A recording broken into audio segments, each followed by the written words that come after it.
আজকে আমরা আলোচনা করব ফিলিস্তিনিদের নিজ ভূমিতেই উদ্বাস্ত হওয়ার করুণ ইতিহাস।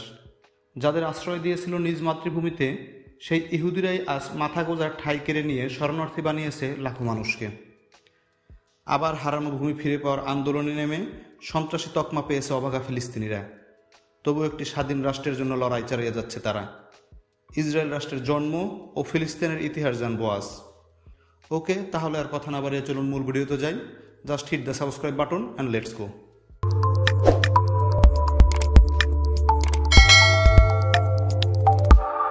19 শতকের গোড়ার দিকের কথা। একদিকে কৃষিকাজ, অন্যদিকে সমুদ্রে মাছ শিকার। অটোমান সাম্রাজ্যে নিজ ভূখণ্ডে শান্তির বাস ফিলিস্তিনবাসীর। প্রথম বিশ্বযুদ্ধের পর পতন হয় অটোমানের। সাম্রাজ্যের একের পর এক ভূখণ্ড চলে যায় অন্য একটি দেশের হাতে। উপনিবেশে পরিণত হয় ফিলিস্তিন। নতুন শাসক ব্রিটিশদের অধীনে তখন থেকেই সূচনা হয় ফিলিস্তিনিদের পরাধীনতার শৃঙ্খল। বিভিন্ন দেশে উদ্বাস্তু অবস্থায় থাকা ইহুদিদের জন্য ফিলিস্তিনে একটি স্থায়ী আবাসভূমি প্রতিষ্ঠার পরিকল্পনা শুরু করে যুক্তরাজ্য। 1917 সালে ঘোষণা করা হয় বালফোর ডিক্লারেশন। ঠিক তখনই গোড়াপত্তন হয় ইহুদিবাদী ইসরায়েল রাষ্ট্রের। ব্রিটেনের পরিকল্পনা অনুযায়ী বিশ্বের বিভিন্ন প্রান্ত থেকে স্বল্প পরিসরে ইহুদিরা ফিলিস্তিন ভূখণ্ডে প্রবেশ করতে শুরু করে। বিত্তশালী ফিলিস্তিনিরা তাদের নানাভাবে সাহায্য করে।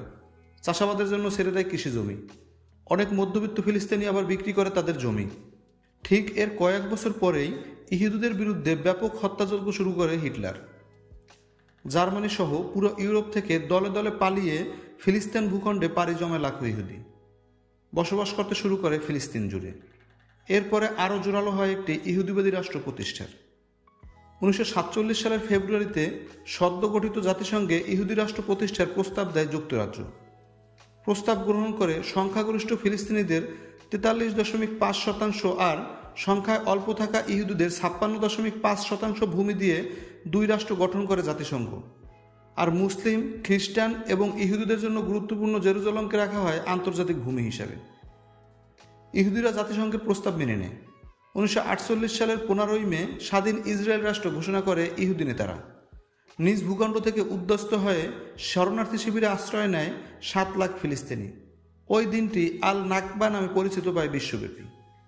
এরপরেই ইসরায়েলের বিরুদ্ধে প্রথম যুদ্ধে জড়ায় আরব দেশগুলো। প্রাথমিক অবস্থায় ভালো অবস্থায় থাকলেও নেতাদের সমন্বয়হীনতা আর নেতৃত্বের অভাবে পরাজয় বরণ করতে হয় আরব দেশগুলোকে। ফিলিস্তিনের 78% ভূমি দখল করে নেয় ইসরায়েল। 1967 সালে আবারও আরবদের সাথে যুদ্ধ হয় ইসরায়েলের। 6 দিনের ওই যুদ্ধে পুরো ফিলিস্তিনি দখল করে ইসরায়েল। পরে একটি চুক্তির আওতায় ফিলিস্তিনিদের কিছু জমি ছেড়ে দেয় দখলদার বাহিনী। ইসরায়েলের এমন নির্বিচারে একসময় দেওয়ালে পিঠ থেকে যায় ফিলিস্তিনিদের।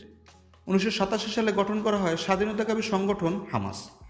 1993 সালে যুক্তরাষ্ট্রের মধ্যস্থতায় ফিলিস্তিনি নেতা ইয়াসির আরাফাত এবং ইসরায়েল স্বাক্ষর করে অস্ত্র চুক্তিতে। কিন্তু ভূখণ্ডের পানি এবং সম্পদে পূর্ণ এলাকাগুলোর দখল করে রাখল দখলদাররা। এরপর থেকেই ফিলিস্তিনিদের উপর একের পর এক হামলা চালায় ইসরায়েলি বাহিনী। 2008, 2012, 2014, 2021 এবং সর্বশেষ 2023 সালে বিমান এবং স্থল হামলার মাধ্যমে ব্যাপক হত্যাযজ্ঞ চালানো হয়। নিশ্চুপ থাকে বিশ্ব সম্প্রদায়। অসহায়ত্বের দোহাই দিয়ে আশ্রয় নেওয়া ইহুদিরাই আজ গ্রাস করেছে ফিলিস্তিনিদের। হত্যা, অত্যাচার আর নিপীড়নের মাধ্যমে গাজা উপত্যকাকে পরিণত করেছে একটি শিখবিহীন কারাগারে, যেখানে স্বাভাবিক মৃত্যু এখন অস্বাভাবিক। তবু একটি স্বাধীন ফিলিস্তিন রাষ্ট্রের রক্তিম সূর্যোদয়ের অপেক্ষায় অসহায় লাখো ফিলিস্তিনি। এই ভিডিও ভালো লাগলে লাইক দাও, কমেন্ট করে জানাও তোমার মতামত, আর এমনই বিশ্লেষণ পেতে চ্যানেলটা সাবস্ক্রাইব করে পাশে থেকো। ধন্যবাদ। আল্লাহ হাফেজ।